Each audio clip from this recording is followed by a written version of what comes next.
اروح افتح فيس كود واكتب كده كود على طول. دي اسمها طريقه كود اند فيك. عارف ده هو اول ابروتش حصل فيما يخص سوفت وير انجينيرنج، بمعنى اللي هو وقت ما كان يعني يعتبر العصر الحجري بالنسبه للسوفت وير انجينيرنج. تعرف ليه انت مش عارف تبرمج برنامج من الصفر لوحدك، او حتى ممكن اقول مش عارف تلاقي شغل بالبرمجه؟ بمعنى انك لو انت كان بالنسبه لي رحت قدمت في انترفيو ما اتقبلتش ليه، او حتى لو رحت اشتغلت كفريلانس مش عارف تتصرف ازاي وقت ما عامل يديك ريكويرمنت، لان الصوره اللي انت اتعلمت بيها البرمجه هي صوره ناقصه. والمقصد في كلامي لازم تفهم ان البرمجه لها اكتر من بعد في نقطه النظر، بمعنى انك لو انت سواء خريج كليه حاسبات ومعلومات او غير كليه حاسبات ومعلومات، معظم الحاجات اللي بتتعلمها كاساسيات هي في نقطه واحده. وعلشان افهم ده البعد الاولاني، نقطه بعد الكمبيوتر ساينس اللي هو السي اس، ونقطه السوفت وير انجينيرنج اللي هو الاس اي. طبعا بالنسبه اللي في الكليه للاسف بياخدوا الاس اي كجزء من الكمبيوتر ساينس، بيبقى الدايره كبيره كده والسوفت وير جزء منها، فبياخدوه حتى بشكل نظري اكتر من شكل عملي. لان السوفت وير انجينيرنج هنا بقى الفكره هو الجزء التطبيقي من البرمجه، والكمبيوتر ساينس اللي هو السي اس هو الجزء النظري، والاثنين بيتكاملوا مع بعض والاثنين بحجم بعض. بمعنى ان السوفت وير انجينيرنج مش حاجه كده هايفه، ده هو حرفيا الجزء العملي. والسوق عامه والحاجات اللي عملت تتبني دي بتتبني على اساس اصلا السوفت وير انجينيرنج، بعدين بتروح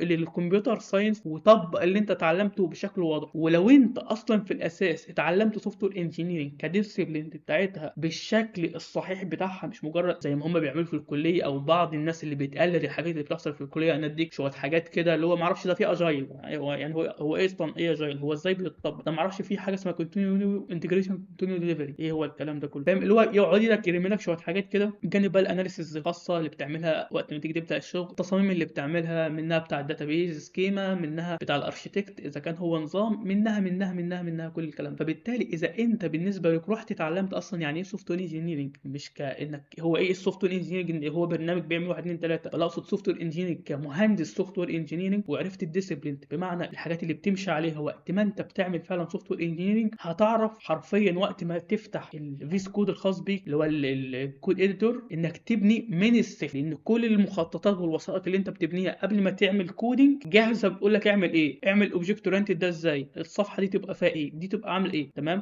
لان الطريقه اللي انت ما تعرفش بقى، الطريقه اللي مستخدمه ان انا وقت ما يجي لي ريكوايرمنت اروح افتح فيس كود واكتب كده كود على طول، دي اسمها طريقه كود اند فيك. عارف ده هو اول ابروتش حصل فيما يخص سوفت وير انجينيرنج، بمعنى اللي هو وقت ما كان يعني يعتبر العصر الحجري بالنسبه للسوفت وير انجينير. اللي بعد كده بقى فيه ابروتش بمعنى نهج. طبعا اللي بتسمع نهج الووتر فلو اللي انت طبعا بتسمعه وبتحط الكلمه من هنا تدخله من هنا، اللي على اساسه كان بيبقى فيه مخططات كامله وبيعملوا كل الشغل مره واحده، ولا ذلك حوار الاجايل، حوار كذا، حوار دي كلها ابروتشات، وكل ابروتش ليه شغل كتير جواه، سواء بقى الوثائق اللي بتتعمل، نظام التحليل، نظام الديبلويمنت، نظام التستنج، نظام كذا. فكل الكلام والليله دي كلها على قد ما انت هتلاقيها معقده هي مش معقده، ولكن في نفس الوقت هتديك النقطه اللي على اساسها انا وقت ما افتح علشان ابرمج برنامج واعمل الحاجات اللي بتاع السوفت وير اللي لازم تتعمل في العصر الحالي، مش العصر الحجري بتاع السوفت وير ان انا اكود كده وافضل اصلح وخلاص. مشكله الكودينج مش هتبقى مشكله بحد ذاتها، انت هتبقى بالظبط عارف انت بتعمل ايه على اساس كل الكلام ده كله، واللي على اساس الكلام ده بينعكس في الريدمي.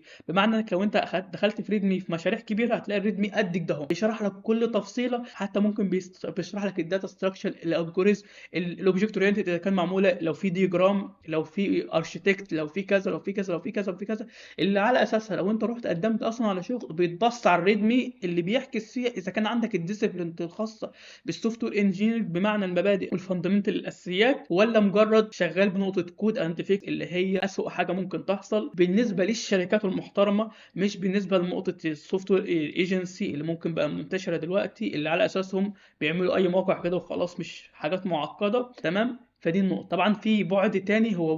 بعد اللي هو الديفلوبمنت، البرودكشن، السبورت، والبعد ده انا هتكلم عنه في فيديو تاني، اللي على اساسه اختصارا كده ان كل اللي انت بتعمله كورسات جامعة كل الكلام ده كله يعتبر في نقطة البعد الخاص بالديفلوبمنت. في بقى بعد اسمه البرودكشن اللي هو ان الفعل الحاجة اللي انت بتعملها الناس حقيقيين يستخدموها، والسبورت اللي الناس وقت ما يستخدموها يلاقوا مشكلة يقولوا لك